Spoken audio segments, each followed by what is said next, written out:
12वां अध्याय। द्वारका में श्री कृष्ण का राजोचित स्वागत। सूत जी कहते हैं, श्री कृष्ण ने अपने समृद्ध अनर्त देश में पहुंचकर वहां के लोगों की विरह वेदना बहुत कुछ शांत करते हुए अपना श्रेष्ठ 5 जन्य नामक शंख बजाया। भगवान की होठों की लीला से लाल हुआ वह श्वेत वर्ण का शंख बजते समय उनके कर कमलों में ऐसा शोभायमान हुआ जैसे लाल रंग के कमलों पर बैठकर कोई राजहंस उच्च स्वर से मधुर गान कर रहा हो। भगवान के शंख की वह ध्वनि संसार के भय को भयभीत करने वाली है। उसे सुनकर सारी प्रजा अपने स्वामी श्री कृष्ण के दर्शन की लालसा से नगर के बाहर निकल आई। भगवान श्री कृष्ण आत्माराम हैं। वे अपने आत्मलाभ से ही सदा सर्वदा पूर्ण काम हैं। फिर भी जैसे लोग बड़े आदर से भगवान सूर्य को भी दीप दान करते हैं, वैसे ही अनेक प्रकार की भेंटों से प्रजा ने श्री कृष्ण का स्वागत किया। सबके मुख कमल प्रेम से खिल उठे।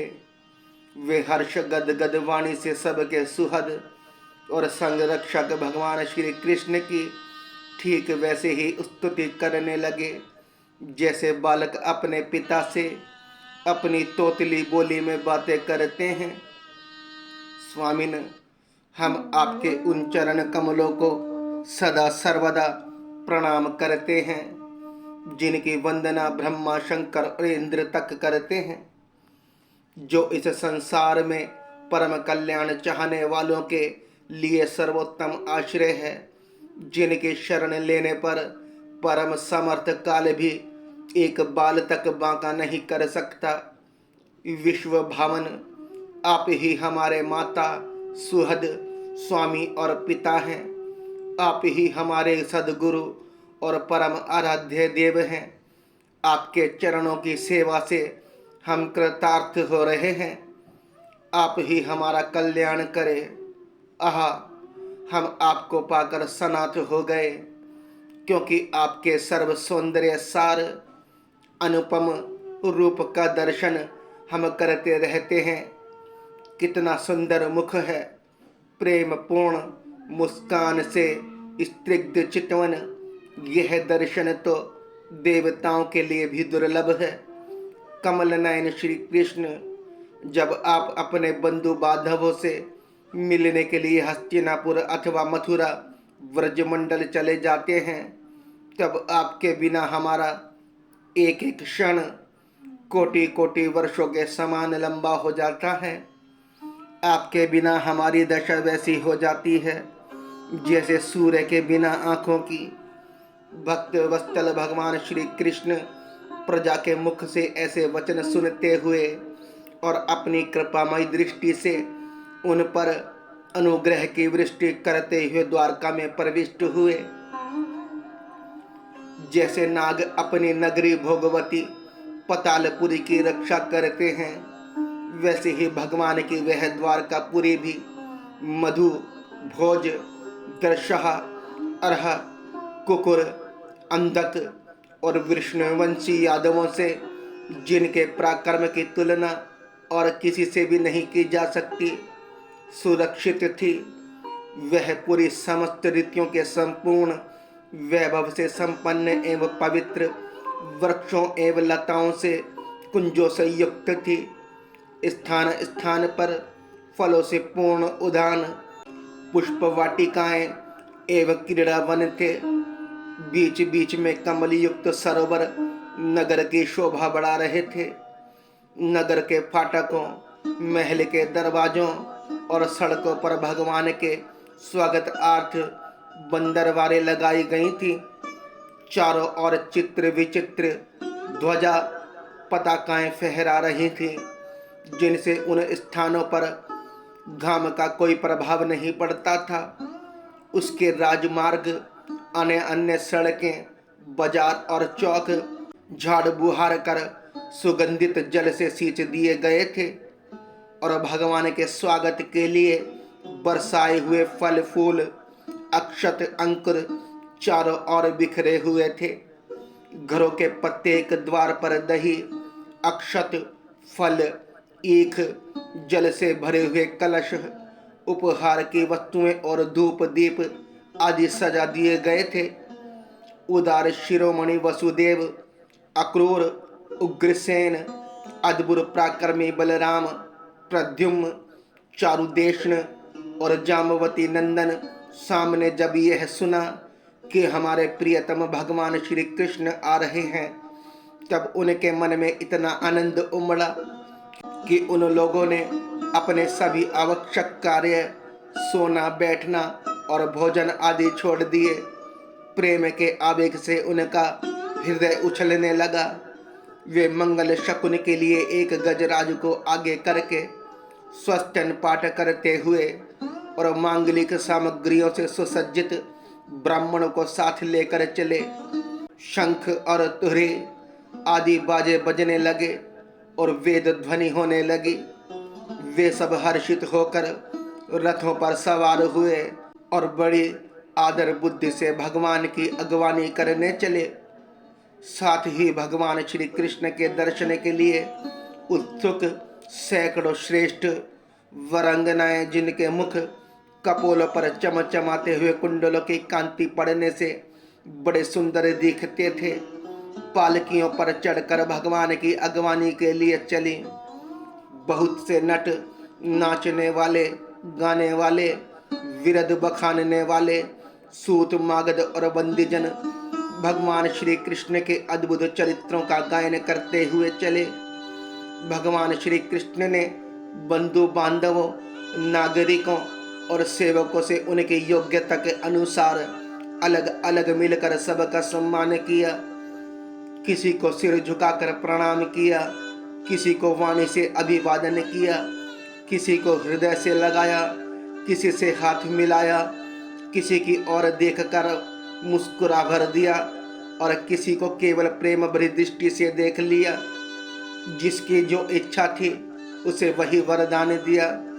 इस प्रकार चंडाल पर्यंत सबको संतुष्ट करके गुरुजन, सप्तमी तक ब्राह्मण और वृद्धों का तथा दूसरे लोगों का भी आशीर्वाद ग्रहण करते एवं वंद्यजनों से विरोधावली सुनते हुए सबके साथ भगवान श्री कृष्ण ने नगर में प्रवेश किया।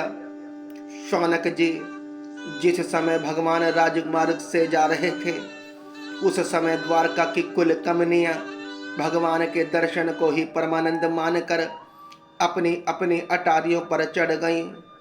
भगवान का वक्ष स्थल मूर्तिमान सौंदर्य लक्ष्मी का निवास स्थान है। उनका मुख रविंद नेत्रों के द्वारा पान करने के लिए सौंदर्य सुधा से भरा हुआ पात्र है। उनके भुजाएं लोकपालों को भी शक्ति देने वाली हैं। उनके चरण कमल भक्त परमहंसों के आश्रय हैं। उनके अंग अंग शोभा के धाम हैं। भगवान की इस छवि को द्वारकावासी नित्य निरंतर निहारते रहते हैं, फिर भी उनकी आंखें एक क्षण के लिए भी तृप्त नहीं होती। द्वारका के राजपथ पर भगवान श्री कृष्ण के ऊपर श्वेत वर्ण का छत्र तना हुआ था। श्वेत चंवर झुलाए जा रहे थे। चारों ओर से पुष्पों की वर्षा हो रही थी। वे पीतांबर और वनमाला धारण किए हुए थे। इस समय वे ऐसे शोभायमान हुए मानो श्याम मेघ एक ही साथ सूर्य, चंद्रमा, इंद्रधनुष और बिजली से शोभायमान हो। भगवान सबसे पहले अपने माता पिता के महल में गए। वहां उन्होंने बड़े आनंद से देवकी आदि सातों माताओं को चरणों पर सिर रखकर प्रणाम किया और माताओं ने उन्हें अपने हृदय से लगाकर गोद में बैठा लिया। स्नेह के कारण उनके स्तनों से दूध की धारा बहने लगी।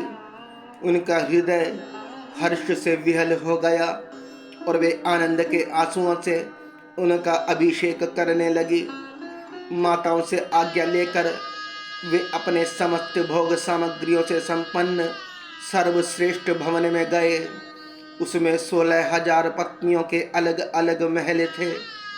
अपने प्राणनाथ भगवान श्री कृष्ण को बहुत दिन बाहर रहने के बाद घर आया देखकर रानियों के हृदय में बड़ा आनंद हुआ। उन्हें अपने निकट देखकर वे एकाएक ध्यान छोड़कर उठ खड़ी हुईं।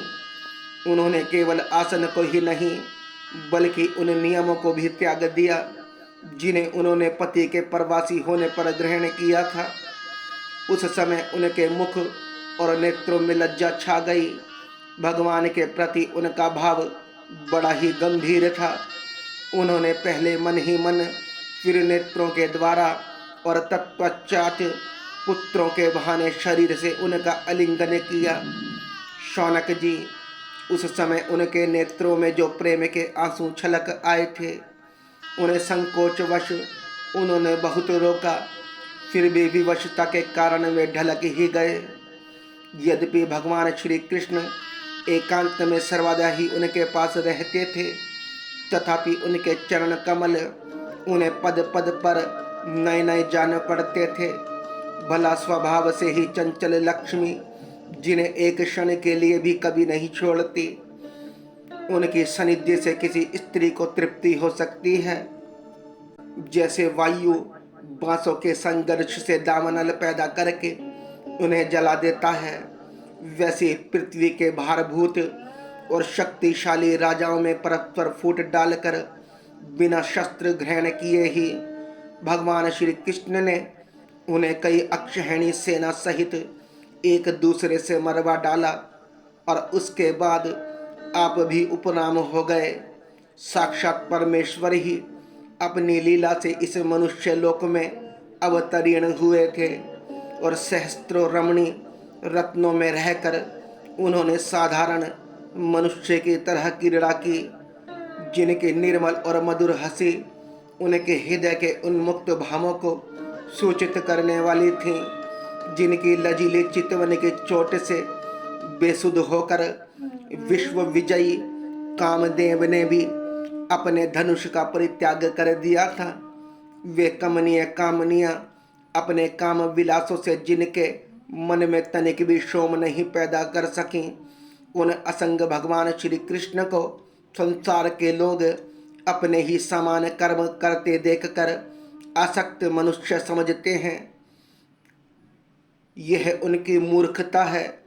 यही तो भगवान की भगवत्ता है कि वे प्रकृति में स्थित होकर भी उसके गुणों से कभी लिप्त नहीं होते। जैसे भगवान की शरणागत बुद्धि अपने में रहने वाले प्राकृत गुणों से लिप्त नहीं होती, वे मूढ़ स्त्रियां भी श्री कृष्ण को अपना एकांत सेवी स्त्री परायण भक्ति ही समझ बैठी थीं, क्योंकि वे अपने स्वामी के ऐश्वर्य को नहीं जानती थीं। ठीक वैसे ही जैसे अहंकार की वृत्तियां ईश्वर को अपने धर्म से युक्त मानती हैं,